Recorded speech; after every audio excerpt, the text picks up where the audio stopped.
pastikan, kata Nabi SAW, kalau dia sudah baca ini, ya, maka Allah akan menghilangkan kesedihannya dan Allah akan menggantikan kesedihannya dengan kegembiraan. Ini luar biasa. Ya. Bismillahirrahmanirrahim. Assalamualaikum warahmatullahi wabarakatuh. Alhamdulillah wassalatu wassalamu ala Rasulillah. Segala puji dan puja kehadirat Allah Subhanahu wa taala, juga salawat dan taslim kepada Nabi besar Muhammad sallallahu alaihi wa alihi wa sahbihi wasallam. Satu lagi hari Allah Subhanahu wa taala berikan kepada kita umur di mana seharusnya setiap muslim dan muslimah memaksimalkan umur yang diberikan ini dengan terus sibukkan diri dengan amal-amal saleh serta juga beristighfar dan bertaubat dari kesalahan-kesalahan kalaupun pernah terjadi, serta juga berusaha meningkatkan kualitas daripada ilmu yang dia miliki secara kuantitas juga, serta jenis-jenis ibadah yang memang dia wajib kerjakan dan disunnahkan juga dalam syariat Allah Subhanahu wa taala. Dan kita memohon kepada Allah Subhanahu wa taala di awal pertemuan kita ini agar Allah Subhanahu wa taala menerima seluruh amal saleh yang pernah kita kerjakan, yang sedang kita kerjakan, yang akan kita kerjakan sampai menjelang ajal datang nanti dengan pahala yang sempurna. Dan semoga Allah panjangkan umur kita di atas ketaatan kepadanya, kesempurnaan ilmu, kesempurnaan iman, dan kesempurnaan amal saleh. Serta juga diampuni segala dosa-dosa kita, kedua orang tua kita, bahkan muslimin dan muslimat, mukminin dan mukminat yang hidup dan juga yang sudah meninggal. Serta kita selalu doakan agar negara kita selalu terjaga persatuan, kesatuan, kemerdekaan, dan juga kenikmatan yang luar biasa yang Allah berikan dari kekayaan alam sampai menjelang hari kiamat nanti. Dan semoga Allah berikan petunjuk para pemimpin menjalankan tugas dengan baik, serta juga menjadikan kita masyarakat yang selalu gotong royong agar melakukan dan menjaga hal-hal yang terbaik yang bisa kita berikan buat negara kita, keamanan, ketentraman, persatuan, dan kesatuan, sehingga juga negara kita terus maju dan menjadi contoh bagi negara yang lain. Serta kita selalu doakan saudara-saudara kita di Palestina yang sedang tertindas, dan di Syria, di Yaman, di Irak, dimanapun yang sedang tertindas, semoga Allah ikhlaskan niat mereka, terima para syuhada mereka, muliakan Islam di tangan mereka dan tangan kita semua, dan semoga Allah Subhanahu wa taala dengan kemahamurahannya memberikan kepada kita pahala bersama mereka, baik dengan doa kita, dengan harta kita, dan juga dengan jiwa kita bila Allah mudahkan. Dan semoga Allah satukan kita semua berkumpul di surga Firdausnya tanpa hisab, sebagaimana Ia satukan kita dalam majlis ilmu yang mulia ini. Allahumma amin. Seperti biasa teman-teman sekalian, di Kamis kita akan lanjutkan bedah buku kita 10 penyebab lapangnya hati. Karena kita sudah tahu hati itu adalah raja dari tubuh manusia, di mana setiap orang di antara kita pastinya teman-teman sekalian berharap agar tubuhnya sehat, ya. Kemudian juga selalu beraktivitas pada hal-hal yang positif, baik itu di pandangan Allah Subhanahu wa taala ataupun di mata manusia, ya. Dan tentu kita terus berprestasi. Nah, semua itu bermula daripada raja tubuh ini, yaitu hati manusia. Di saat hati itu lapang, hati itu tenang, ya, hati itu berada di posisi yang prima, maka secara otomatis anggota tubuh yang lain juga akan ikut. Tapi kapan hati itu gelisah, ya, gundah, kemudian bersedih dan dipenuhi dengan penyakit-penyakit hati dari iri, dengki, dan yang sejenisnya, maka secara otomatis anggota tubuh juga akan berpengaruh. Sesuai dengan sabda Nabi SAW, sesungguhnya dalam diri manusia, di tubuh manusia itu ada segumpal darah yang kalau dia baik maka akan baik seluruh tubuh, kalau dia buruk maka akan buruk seluruh tubuh. Itu adalah hati manusia. Nah, kita sedang membahas teman-teman sekalian bagaimana di saat seseorang muslim menghadapi masalah-masalah yang membuat hatinya gundah, gelisah, apa yang harus dia lakukan. Kita sudah membahas 3 poin, ya, sebelum pertemuan ini tentunya. Yang pertama adalah bagaimana mentauhidkan Allah Subhanahu wa taala. Dia banja, mau mohon, ya, merengek sama Tuhannya Allah. Kalau dia sedang merasakan nikmat, maka dia memohon agar nikmat itu dipertahankan dan ditambah oleh Allah Subhanahu wa taala, dan boleh tamak dengan rahmat Allah. Serta kalau dia sedang menghadapi masalah, dia hanya memohon kepada Allah Subhanahu wa taala. Karena kalau dia sedang mendapatkan nikmat, yang ciptakan dia Allah, yang ciptakan juga nikmat itu Allah, yang bisa mempertahankan hanya Allah. Dan kalau dia sedang menghadapi satu musibah atau ujian, maka yang ciptakan dia Allah, yang ciptakan ujian itu Allah, yang bisa mengeluarkan dia dari masalah itu hanya Allah saja. Ini sudah panjang lebar kita jelaskan tentunya. Dan yang kedua, bagaimana kita berprasangka baik kepada Allah. Apapun takdir Allah subhanahu wa ta'ala, selalu kita berpikir positif. Kalau itulah yang terbaik yang sudah Allah berikan kepada kita, maka Allah akan memberikan sesuai dengan keyakinan kita. Kemudian yang ketiga adalah bagaimana seseorang bermodalkan ilmu syar'i yang luas, yang banyak. Islam adalah agama ilmu. Tidak ada batasan dalam mempelajari ilmu agama, dan selalu saja dianjurkan kita mengejar keutamaan majelis-majelis ilmu. Sehingga memang dalam keseharian seorang muslim dan muslimah adalah ilmu. Bagaimana dia sibuk dari majelis ilmu ke ilmu yang lain. Selalu merasa haus untuk mengetahui apa yang diperintahkan dan dicintai oleh Sang Pencipta Allah. Dan juga selalu meninggalkan apa yang dilarang oleh Allah SWT. Orang kalau punya ilmu agama yang cukup, maka dadanya akan lapang. Karena dia tahu bagaimana bermuamalah dengan apa yang sedang dia hadapi. Nikmat tadi dia bersyukur, kalau ujian maka dia bersabar dan terus dia lebih manja kepada Tuhannya Allah Subhanahu wa taala. Sekarang kita masuk yang keempat, hal yang melapangkan dada dari 10 penyebab lapangnya dada, yaitu berzikir dan juga berdoa kepada Allah Subhanahu wa taala. Subhanallah, teman-teman sekalian, banyak di antara muslimin tidak memahami masalah ini. Kalau betul-betul apa yang Allah firmankan dalam kitabnya, ala bizikrillahi tatma'innul qulub, bukankah dengan berzikir kepada Allah maka hati-hati itu akan merasa tentram. Banyak orang menganggap ya zikir itu kapan ada saja waktu. Dia tidak menjadikannya sebagai makanan ya buat ruhnya. Padahal sebenarnya sebagaimana Anda kalau lapar Anda segera mengejar makanan ya secara fisik ya, misalnya nasi, lauk pauk, kemudian Anda kalau haus Anda segera mencari minum supaya haus atau dahaga Anda hilang. Kalau Anda capek Anda segera mencari tempat tidur untuk istirahat misalnya. Kalau Anda sakit Anda segera konsultasi dengan dokter untuk mendapatkan obat yang terbaik misalnya. Nah teman-teman sekalian, ini semua ya boleh saja, bukan tidak boleh. Tetapi ada hal yang lebih besar daripada itu. Ya, yaitu bagaimana kita memberikan makanan ruh kita. Berapa banyak orang teman-teman sekalian jasadnya sehat, tapi ruhnya rusak, sakit. Tidak pernah diberikan makanan. Nah, makanan ruh itu adalah keimanan. Ya. Kemudian berzikir kepada Allah Subhanahu Wa Taala, membaca Al-Quran. Ini semua untuk ruh kita. Berapa banyak orang yang fisiknya mungkin ya kecil, mungkin tidak berotot, tetapi ruhnya sangat besar. Anda pernah dengar mungkin nama seorang sahabat namanya Julaibib radhiyallahu anhu. Julaibib orang yang badannya sangat kecil, wajahnya jelek. Disebutkan dalam riwayat seperti itu. Tetapi subhanallah, karena ruhnya kuat, sehat, ya, selalu diisi dengan keimanan, ilmu agama, ya, berzikir, ibadah-ibadah secara umum.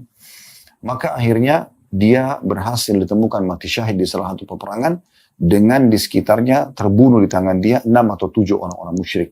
Sampai Nabi SAW menggendongnya sambil mengatakan, sesungguhnya saksikan ya Allah, dia bagian dari aku dan aku bagian dari dia. Ada juga orang yang badannya sangat besar, kekar, tapi karena kosong secara keimanan, maka lemah ruhnya.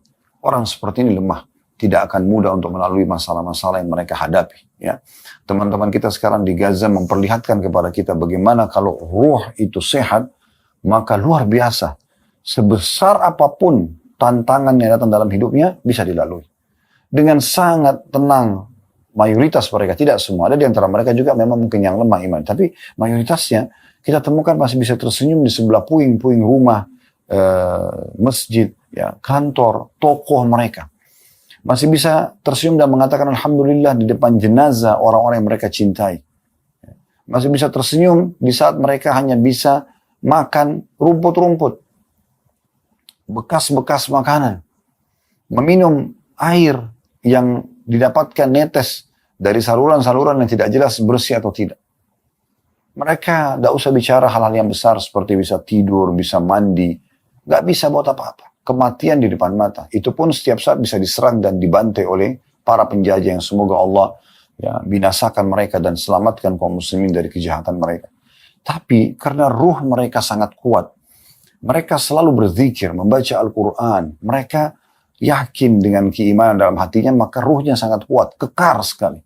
Ya, kalau bisa dikeluarkan ruh tersebut lalu diperlihatkan bagaimana ototnya, bagaimana kokohnya dia, maka pasti orang akan merasa cemburu. Walaupun jasadnya mungkin secara manusia ini kecil, tapi subhanallah ruh mereka sangat kuat. Nah itu, berapa banyak orang yang jasadnya kuat, ototnya tinggi, Tapi begitu ditimpa dengan sedikit musibah kecil, maka sudah cukup membuat dia kalang kabut dan tidak tahu harus melakukan perbuatan apa. Bahkan sampai pada tingkat mereka ada yang bunuh diri, ya, atau melakukan perbuatan-perbuatan dosa yang lebih besar lagi seperti mabuk-mabukan, ya, kemudian berzina dan segala macam yang membuat mereka makin jauh dari Allah Subhanahu wa taala.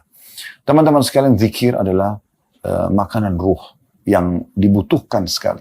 Jadi Anda harus merasa dia lebih Anda butuhkan daripada makanan di saat lapar, minuman di saat haus. Begitu juga dengan doa.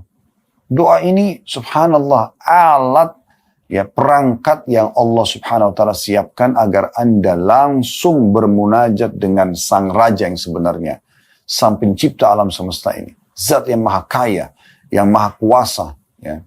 Dan Allah Subhanahu wa taala tidak meminta Anda, ya, untuk melalui sekretaris khusus tanda kutip di sini.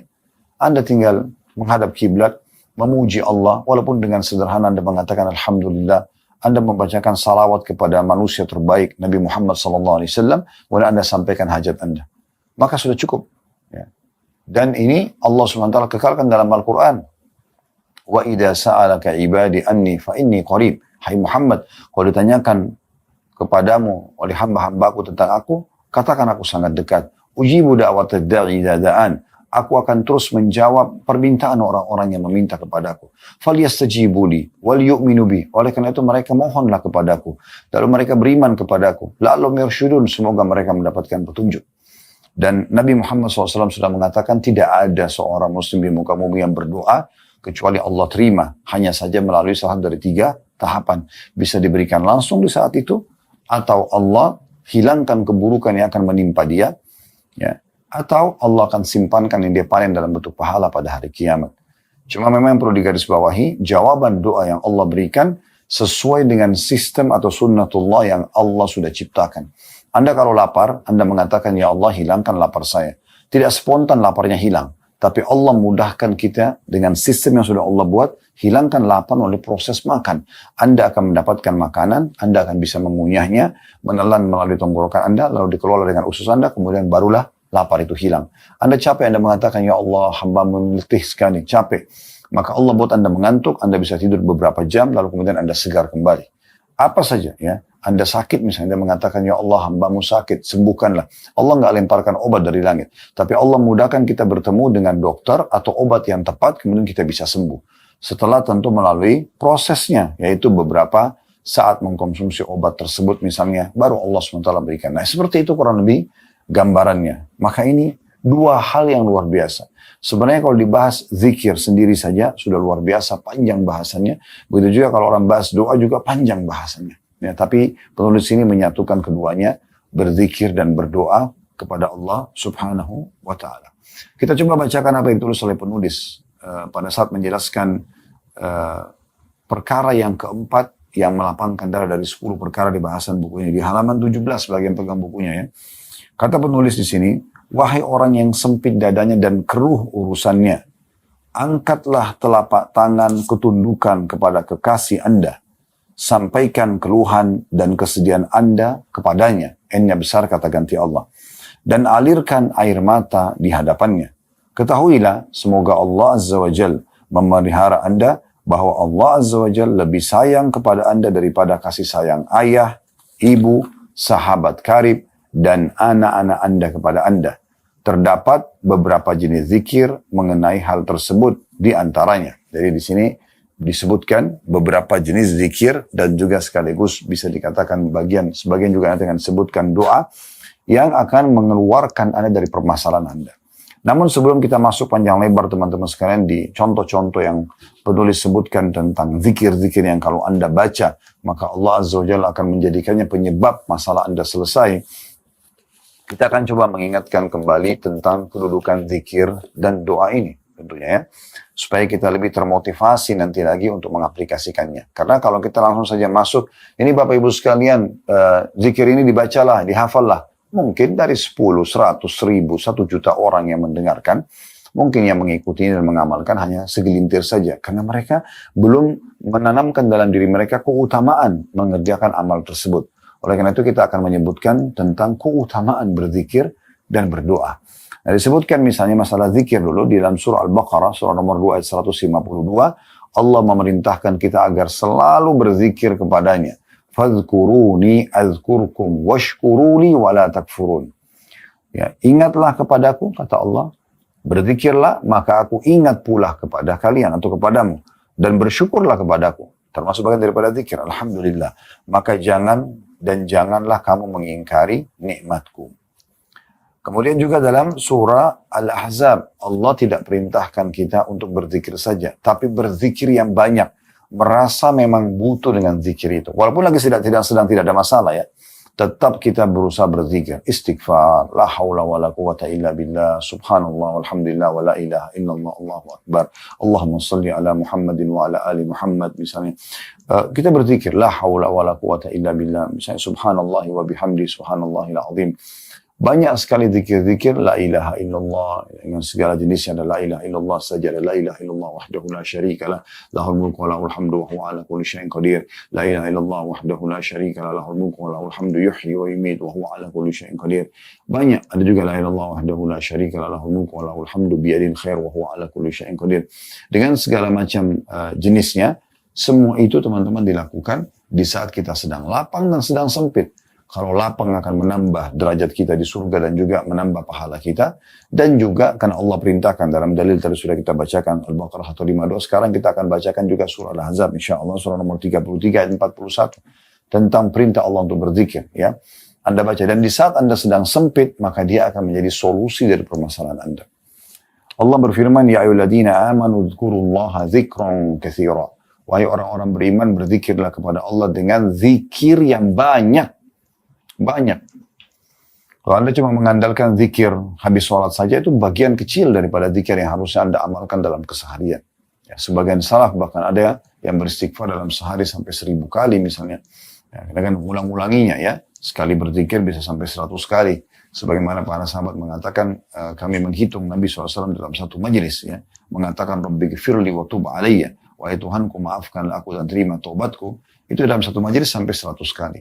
Berarti majelis yang lain mungkin beliau akan membaca lagi. Jadi zikir yang sangat banyak. Kemudian juga di dalam firman Allah Subhanahu wa taala yang lain Al-Ahzab juga masih sama di ayat 35-nya وَالذَّاكِرِينَ اللَّهَ كَثِيرًا وَالذَّاكِرَاتِ أَعَدَّ اللَّهُ لَهُمْ مَغْفِرَةً وَأَجْرًا عَظِيمًا. Laki-laki dan perempuan yang banyak berzikir, mengingat Allah dan juga menyebut-nyebut nama Allah, maka Allah telah menyediakan untuk mereka ampunan dan pahala yang besar. Pahala yang besar. Ya.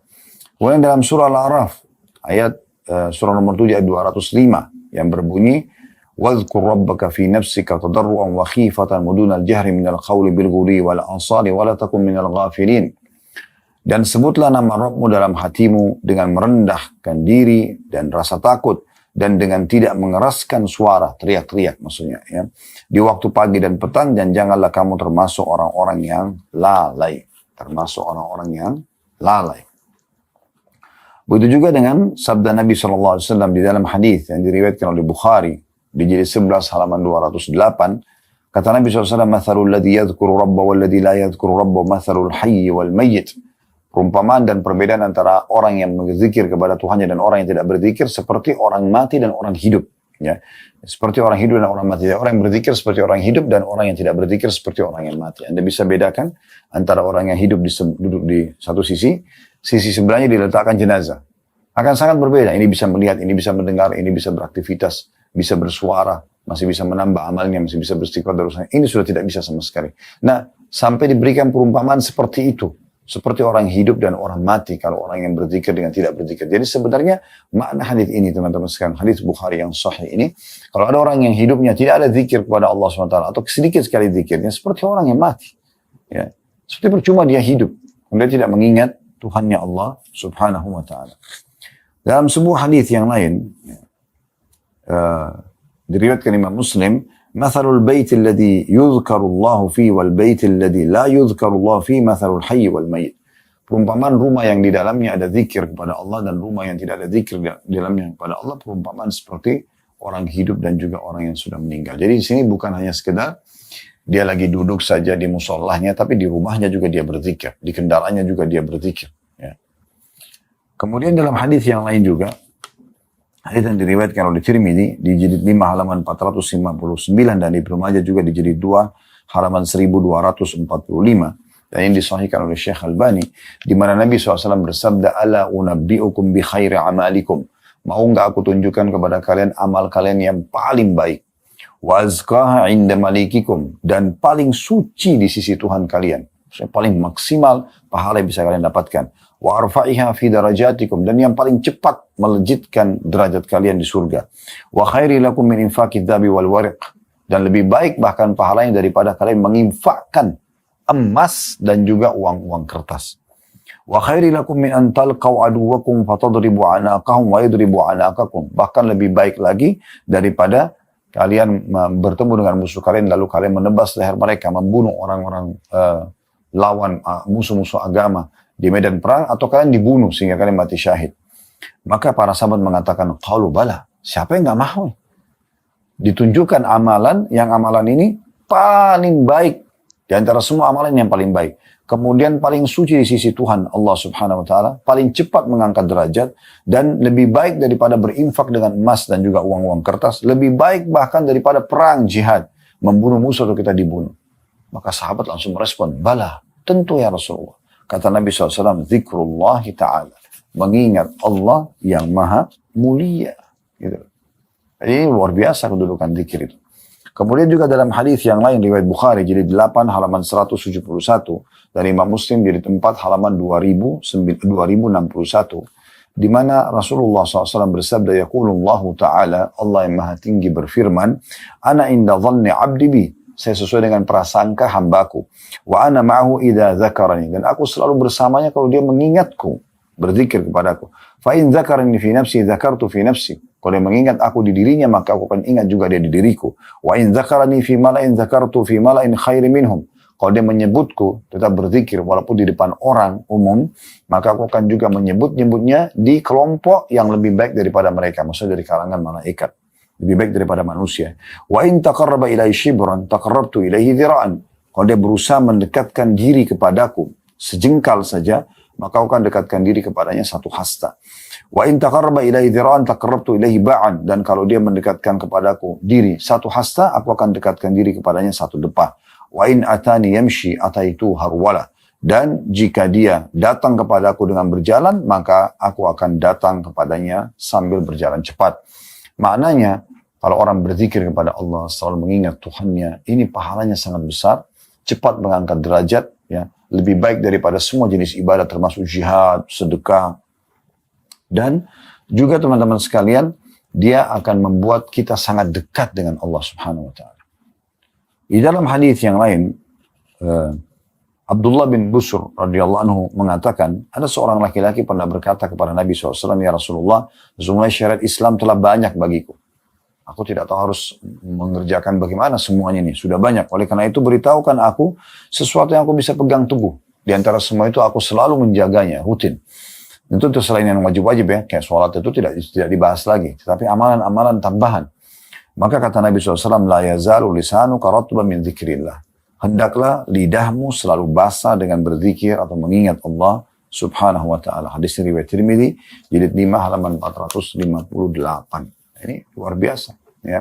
Bagaimana kita bisa tahu atau kita melihat ya keutamaan zikir, dan tentu kalau kita ingin bahas ini tentang keutamaan zikir luar biasa banyaknya ya, luar biasa banyaknya. Dan tentu saja teman-teman sekalian, orang yang membaca Al-Quran masuk dalam berzikir kepada Allah Subhanahu wa taala. Membaca kitabullah termasuk bagian daripada zikir. Dan Nabi SAW mengingatkan, bahkan mengancam ya, kalau ada orang-orang yang tidak sibuk dengan zikir ini. Sebagaimana dalam sabda beliau, man qa'ada maq'adan lam yadhkurillaha fihi kanat alaihi minallahi tira. Siapa yang duduk di satu tempat lalu tidak berzikir kepada Allah, maka pastikan dia akan mendapatkan sesuatu yang membuat dia menyesal dari sisi Allah. Artinya bisa saja Allah hukum, wa man ittaja'a madja'an la yadhkurullaha fihi kanat alaihi minallahi tira.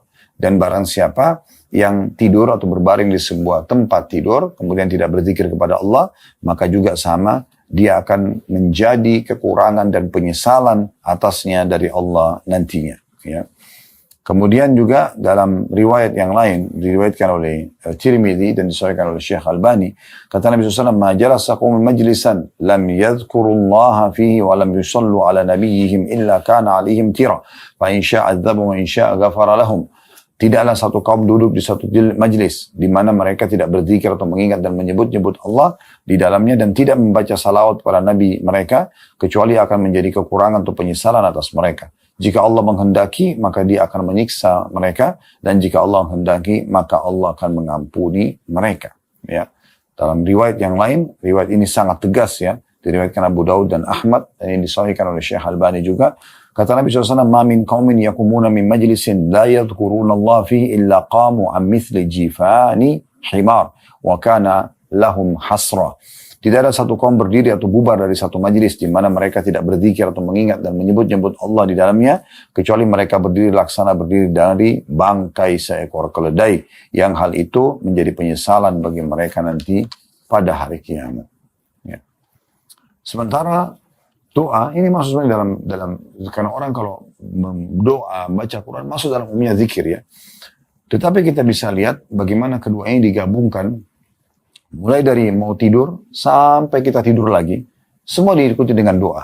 Ada doa mau tidur, ada doa terkaget pada saat tidur, ya terkaget malam kita baca doa. Ada doa bangun tidur, ada doa masuk kamar mandi, ada doa mau berwudu, ada doa keluar dari kamar mandi, ada doa pada saat menuju keluar rumah, ke masjid atau ke pekerjaan. Ada doa pada saat melihat ada orang yang diuji oleh Allah di jalanan dengan penyakit misalnya atau hal-hal yang kita tidak senangi, boleh kita berdoa agar kita diselamatkan dari hal tersebut. Kalau kita dengarkan tentang surga atau nikmat, kita meminta agar Allah berikan. Kalau kita mendengarkan tentang siksaan, kita berlindung kepada Allah Subhanahu wa taala ya. Kemudian ada banyak sekali doa makan, doa habis makan ya. Dan banyak ulama menyusun bab zikir dan doa ini sampai menyusun ratusan jenis doa yang bisa kita amalkan tentunya. Yang penting teman-teman sekalian harus difahami baik-baik bagaimana kita ikhlas dalam mengamalkan semua ini. Dan memang betul-betul kita niat ingin mendekatkan diri kepada Allah Subhanahu wa taala dengan zikir dan doa ini. Sehingga betul-betul nanti dia bisa bermakna. Salah satu ciri orang yang seperti apa yang kami sampaikan tadi, dia ikhlas, dia tulus, maka kita akan temukan orang itu sangat menikmati zikirnya dan doanya. Dengan sangat tenang dia berzikir. Astagfirullah, astagfirullah, astagfirullah. La hawla wa la quwata illa billah. Subhanallah, walhamdulillah, wa la ilaha illallah, Allahu Akbar. Dia terus menikmati dengan menggerakkan jarinya, menghitung. Ya.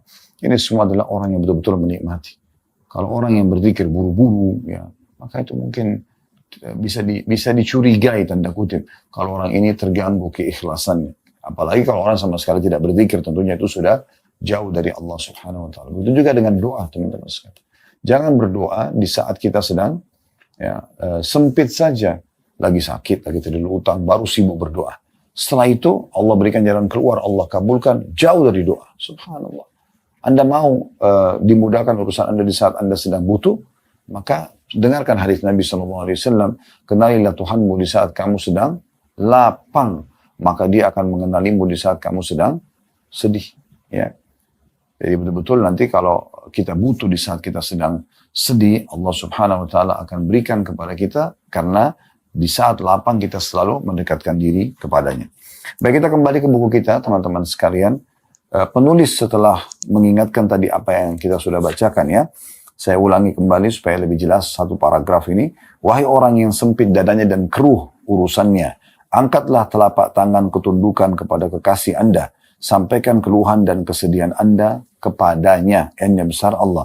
Dan alirkan air mata Anda di hadapannya. Ketahuilah semoga Allah Azza wa Jal memelihara Anda, bahwa Allah Azza wa Jal lebih sayang kepada Anda daripada kasih sayang ayah, ibu, sahabat karib, dan anak-anak Anda kepada Anda. Artinya, kalau Anda yakin Anda punya masalah, Anda bisa curhat ya dengan orang-orang terdekat dan Anda mendapatkan solusi, maka Allah lebih tepat untuk itu. Karena kalau kita sedang hadapi masalah, sebagaimana sudah kami jelaskan, maka yang ciptakan Anda Allah, yang ciptakan masalah itu Allah, yang bisa memberikan jalan keluar hanya Allah Azza wa Jal. Jadi beruntunglah orang yang faham masalah ini. Dan bagaimana Nabi SAW selalu mengingatkan ya kita semuanya agar kembali kepada Allah. Bahkan beliau mengatakan kalau kalian memohon kepada Allah, mohonlah walaupun sampai tali sendal kalian putus misalnya, maka mohon kepada Allah. Manja dan merengek kepada Allah Subhanahu wa Ta'ala. Dan Allah mencintai hamba-hambanya yang suka berzikir dan berdoa kepadanya. Baik, di sini penulis mengatakan terdapat zikir-zikir yang bisa membantu Anda keluar dari permasalahan-permasalahan sedang Anda hadapi, karena kita sedang bicara bagaimana kalau dada itu sedang sempit supaya dia bisa lapang. Yang pertama disebutkan riwayat Abdullah bin Abbas radhiyallahu anhu, ia mengatakan bahwasanya Rasulullah SAW bersabda dalam hadis Bukhari dan Muslim.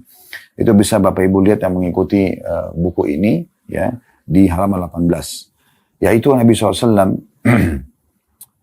biasa mengucapkan, kata Abdullah bin Abbas radhiyallahu anhu, pada saat kesusahan, la ilaha illallahul azimul halim, la ilaha illallahu rabbul arshil azim, la ilaha illallahu rabbus samawati wa rabbul ardi wa rabbul arshil karim.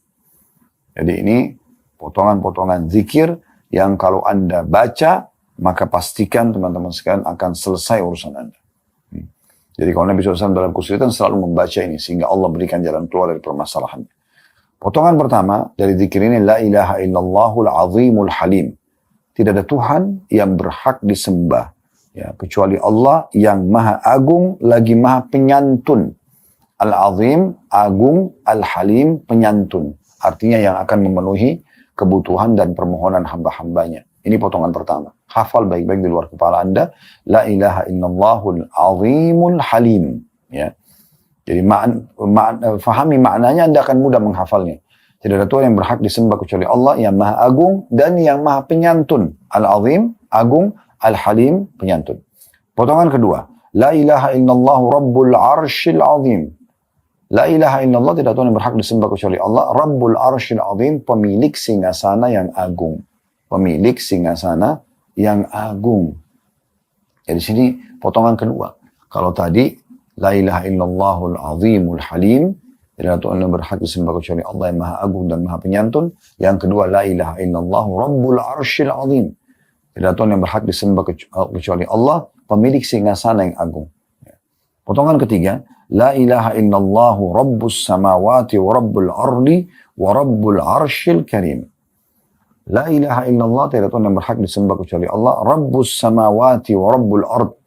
Tuhan dan pemilik semua yang di langit, dan juga Tuhan dan pemilik semua yang di bumi, dan pemilik singgasana yang mulia. Pemilik singgasana yang mulia. Jadi 3 potongan zikir. La ilaha illallahul azimul halim, la ilaha illallahu rabbul arshil azim, la ilaha illallahu rabbus samawati wa rabbul ardi wa rabbul arshil karim. Jadi 3 potongan ini, kalau Anda baca dengan izin Allah Subhanahu wa Ta'ala, permasalahan Anda akan diselesaikan. Kalau Anda berdoa setelahnya, akan diterima doa Anda. Ya. Sebagaimana dijelaskan dalam keutamaan zikir ini. Yang diriwayatkan oleh Bukhari dan juga Muslim. Yang kedua teman-teman sekalian, riwayat Abdullah bin Mas'ud radhiyallahu anhu, ia mengatakan bahwasanya Rasulullah SAW bila mengalami kesusahan atau kesedihan, beliau mengulangi dan mengucapkan doa, Ya Hayyu Ya Qayyum birahmatika astaghith. Ya, ini pendek. Ya Hayyu Ya Qayyum, wahai zat yang maha hidup dan lagi maha mengurus ya, makhluknya. Atau terus menerus mengurus makhluknya. Dengan rahmatmu lah aku memohon bantuan. Ini diriwayatkan oleh Al-Hakim dan disahihkan oleh beliau dalam kitab Mustadraknya.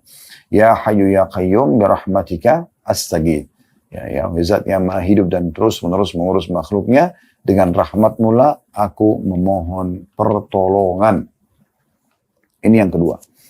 Yang ketiga teman-teman sekalian ditawarkan oleh penulis di sini adalah hadis Abu Bakar radhiyallahu anhu, bahwa Rasulullah SAW bersabda dalam hadis yang sahih diriwayatkan Abu Daud dan juga Ibnu Hibban.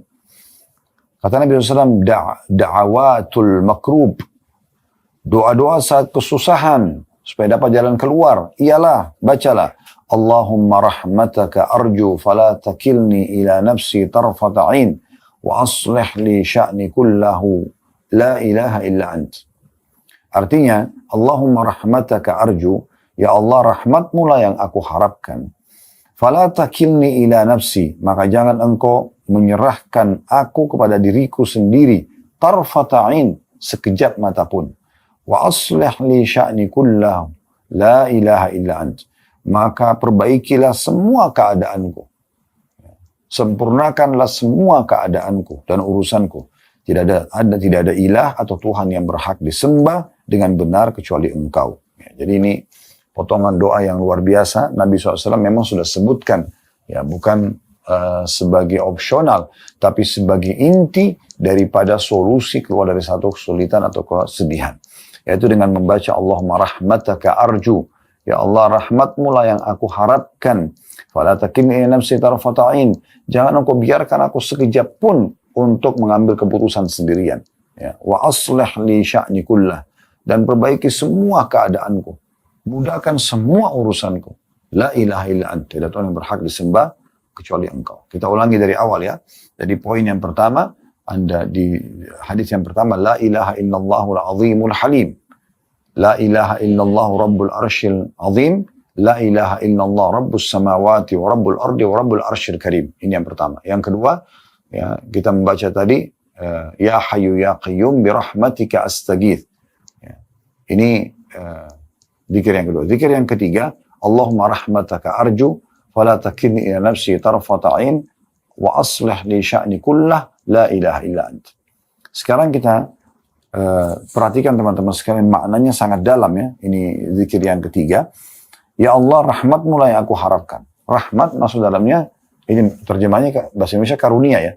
Maksud dalamnya rezeki, berpenuhi kebutuhan, dimaafkan dosa, solusi dari permasalahan. Jadi ini luar biasa nih ya. Rahmat itu kita minta. Kemudian kita mengatakan, fala takilni nafsi tarfata'in. Jangan engkau biarkan aku yang ambil keputusan. Berarti menandakan manja banget sama Allah ini ya. Manjanya luar biasa sampai-sampai dia tidak mau ya sekejap mata pun mengambil keputusan sendiri. Biarkan Allah yang putuskan. Pernikahan, pekerjaan, apalah semua keputusan itu, biarkan Allah yang putuskan. Ya. Maka ini sangat baik untuk dia baca. Ini memang Nabi sudah bilang da'awatul makrub. Doa-doa yang akan memberikan solusi dari permasalahan.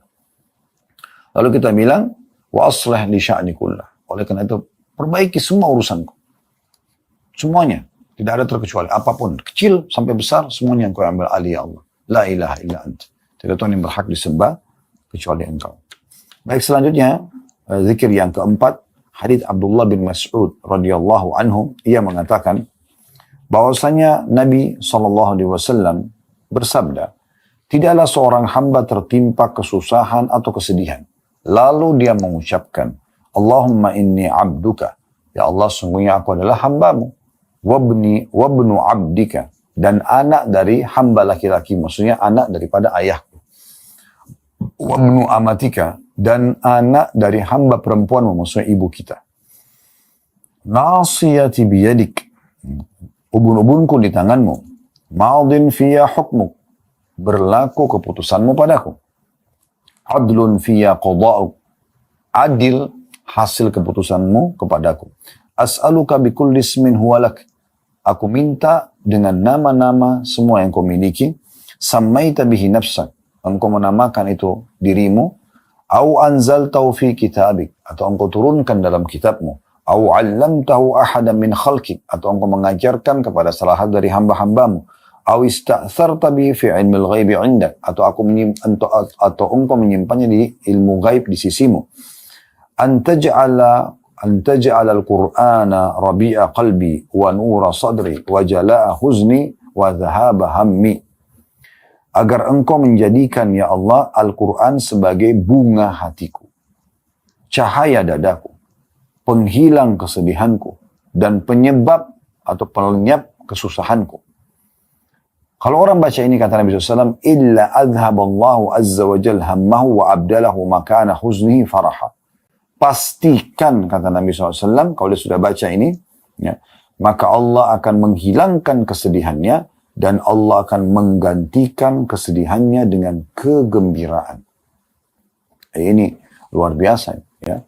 Allahumma inni abduka wa ibnu abdika wa ibnu amatika nasiyati biyadik madin fiya hukmuk adlun fiya qada'uk as'aluka ya Allah bikulli ismin huwa lak sammaita bihi nafsaka aw anzaltahu fi kitabik aw 'allamtahu ahadan min khalqik aw ista'tharta bihi fi ilmi al-ghaibi 'indak an taj'al qur'ana karima rabi'a qalbi wa nura basari wa jala'a huzni wa dhihaba hammi. Ya. Ini berarti sampai sini orang kalau baca maka dipastikan akan hilang semua, lenyap semua kesedihannya.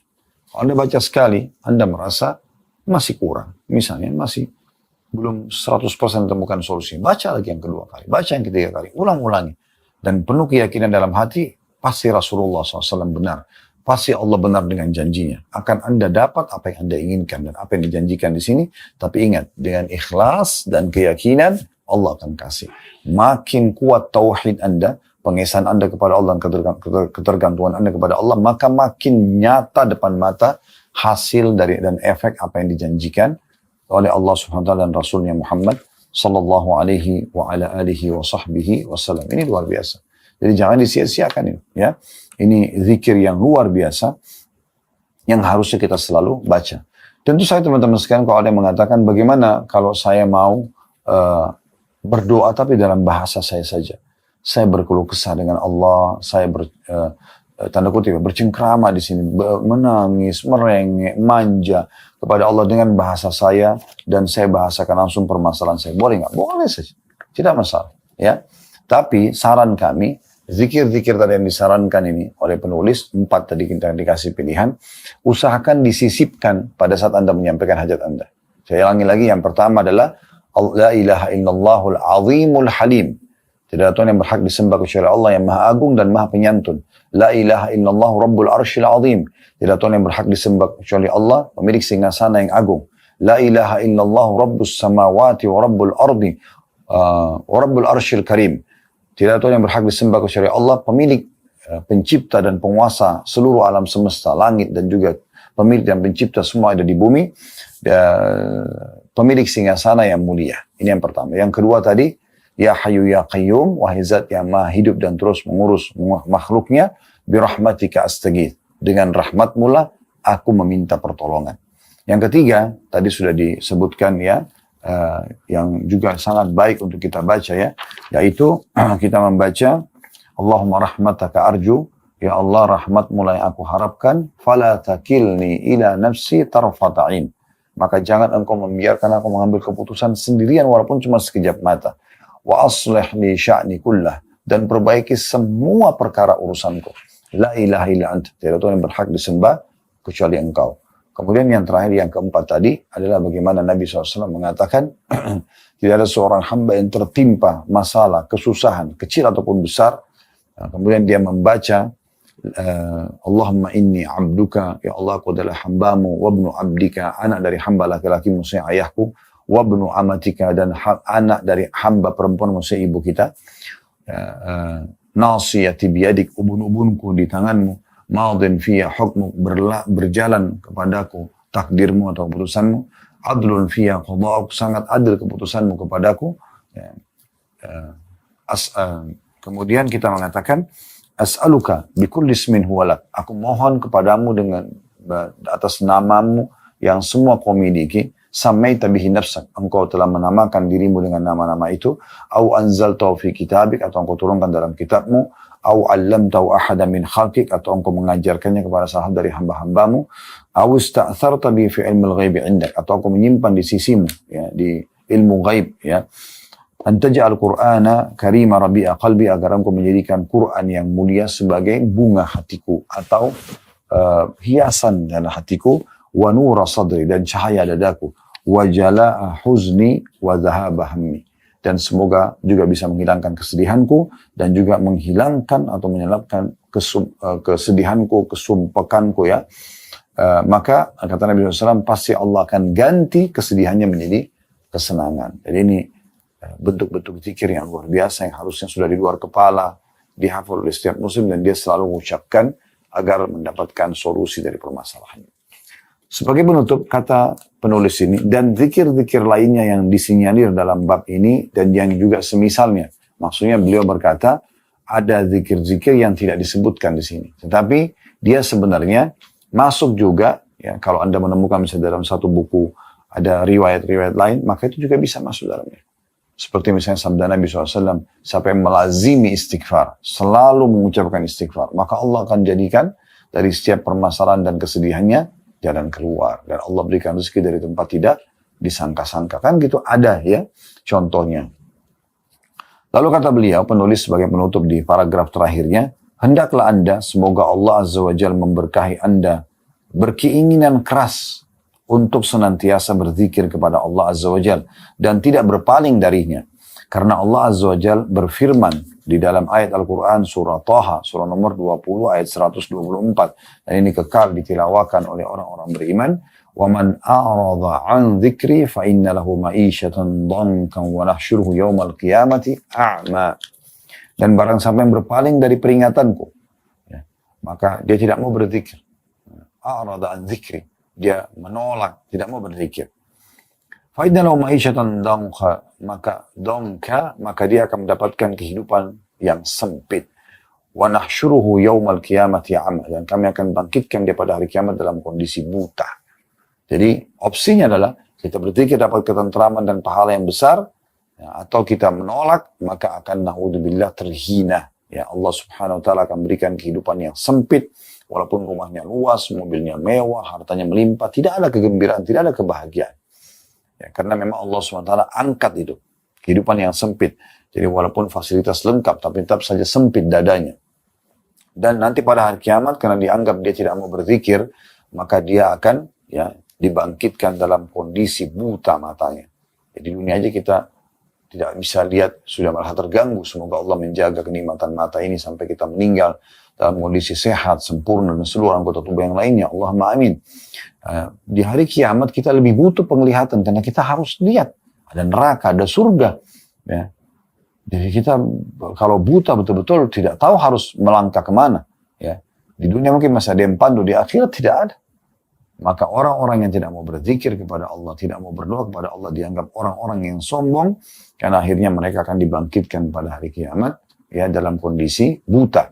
Ini kalau kita lanjutkan ayatnya, Toha 125-nya, ya.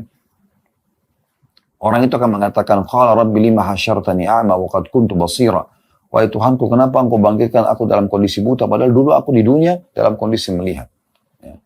Maka dia sendiri, di dunia berarti orang ini melihat, bukan dasarnya orang buta gitu ya.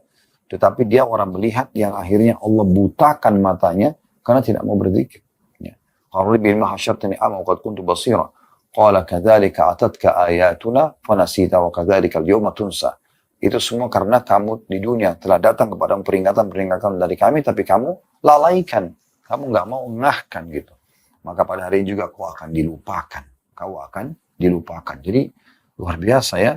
Satu sisi zikir dan doa itu punya keutamaan yang sangat besar, dan beruntunglah orang yang selalu menjadikan ini sebagai perangkat hidupnya. Dia manja, dia merengek, dia mohon pada Tuhannya, nikmat untuk dipertahankan, ujian untuk diberikan jalan keluar, dan juga dia akan mendapatkan yang terbaik nanti balasannya di akhirat. Allahu a'lam.